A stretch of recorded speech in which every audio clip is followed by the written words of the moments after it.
263 polling ബൂത്തുകളാണ് നിലമ്പൂരിലുള്ളത്. എല്ലാ ക്രമീകരണങ്ങളുമുണ്ട്. 11 ബൂത്തുകളാണ് പ്രശ്നബാധിതമായി കണക്കാക്കുന്നത്. നേരത്തെ പറഞ്ഞതുപോലെ 2,32,000 വോട്ട് രേഖപ്പെടുത്തപ്പെടേണ്ടതാണ്. പോളിംഗ് ശതമാനം എന്താകും എന്നുള്ളത് നമുക്ക് നോക്കാം. എന്തായാലും 14% മുകളിലേക്ക് കാര്യങ്ങൾ പോയിക്കൊണ്ടിരിക്കുന്നു. 14.2% എന്നാണ്. വഴിക്കടവും 10 മുകളിലേക്ക് എത്തി. 11.3% വഴിക്കടവിലെ പോളിംഗ് ശതമാനം. അതായത് 9:50 കണക്ക് പ്രകാരമാണ്. ഇപ്പോൾ സമയം 10:15. ഇപ്പോൾ അടുത്ത നിമിഷങ്ങളിൽ വീണ്ടും അതിന്റെ അപ്ഡേറ്റ് വരും.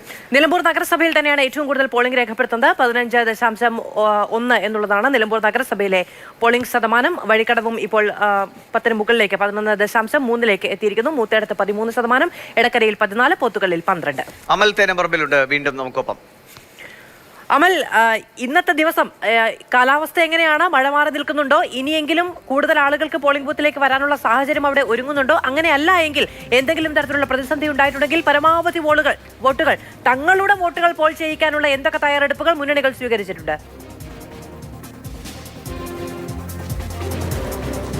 മാധു, മഴ വലിയൊരു പണിയാണ്. ഈ ഇടയ്ക്കിടയ്ക്ക് ഇപ്പോൾ ഒന്ന് തുറന്നു നിൽക്കുകയാണ്. പക്ഷേ ഇടവിട്ട് മഴ പെയ്യുന്നുണ്ട്. പക്ഷേ മഴയ്ക്ക് തകർക്കാൻ കഴിയാത്തൊരാവേശം, തണുപ്പിക്കാൻ കഴിയാത്തൊരാവേശം മണ്ഡലത്തിൽ ഉണ്ടാക്കിയിട്ടുണ്ട്. അതിനാൽ തന്നെ പരമാവധി വോട്ടുകൾ പോൾ ചെയ്യിപ്പിക്കാൻ പറ്റുമെന്നുള്ളതാണ് മുന്നണികൾ പങ്കുവയ്ക്കുന്ന പ്രതീക്ഷ. ഞാനിപ്പോൾ ഉള്ളത് എടക്കര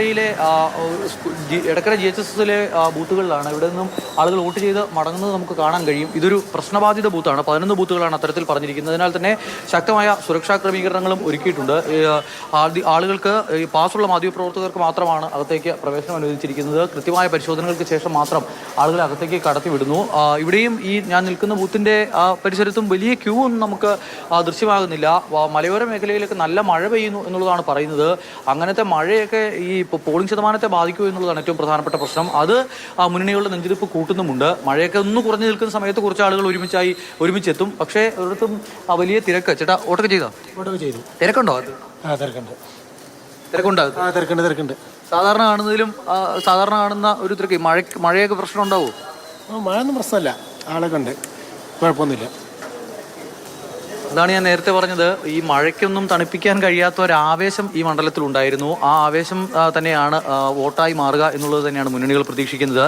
ഞാനിപ്പോൾ നിൽക്കുന്ന ബൂത്തിന് മറ്റൊരു പ്രത്യേകത കൂടിയുണ്ട്. ഇവിടെ BV പ്രകാശിൻ്റെ കുടുംബം വോട്ട് ചെയ്യാനായി എത്തുന്ന ആ ബൂത്താണ്. അവർ നിലവിൽ ഇവിടെ ഇല്ല. BV പ്രകാശിൻ്റെ കുടുംബം ഇവിടെ ഇല്ല.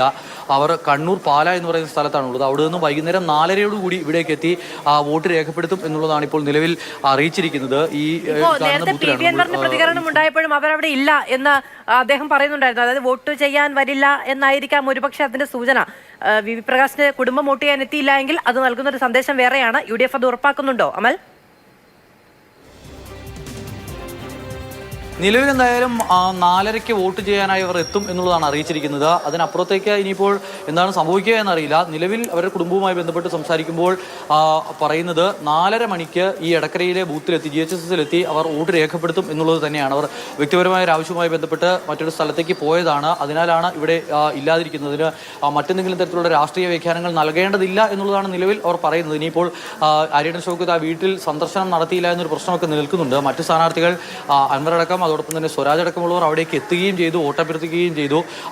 ആ ഒരു സാഹചര്യം നിലനിൽക്കുന്നു. മാത്രമല്ല VV പ്രകാശിന്റെ കുടുംബത്തിന് ചില അതൃപ്തി ഈ ആര്യടൻ ഷൗക്കത്തിന്റെ വിഷയത്തിൽ ഉണ്ടായിരുന്നു. ഈ സ്ഥാനാർത്ഥി പ്രഖ്യാപനം നടന്ന ഉടനെ VV പ്രകാശിന്റെ മകളുടെ ഒരു ഫേസ്ബുക്ക് പോസ്റ്റ് ഉണ്ടായിരുന്നു. ആ പോസ്റ്റിലൊക്കെ ചില സൂചനകൾ അല്ലെങ്കിൽ ചില അതൃപ്തി കൃത്യമായി അവർ പ്രകടിപ്പിക്കുന്നുണ്ടായിരുന്നു ആര്യടൻ ഷൗക്കത്തിന്റെ കാര്യത്തിൽ. പക്ഷേ ആ പ്രശ്നങ്ങളെല്ലാം മറികടന്ന് മുന്നോട്ട് പോകുന്നു എന്നുള്ളതാണ് UDF പറയുന്നത്. എന്തുകൊണ്ടാണ് പോളിംഗ് ബൂത്തിലെ വിവരങ്ങളിലേക്ക് വേഗത്തിൽ വരാൻ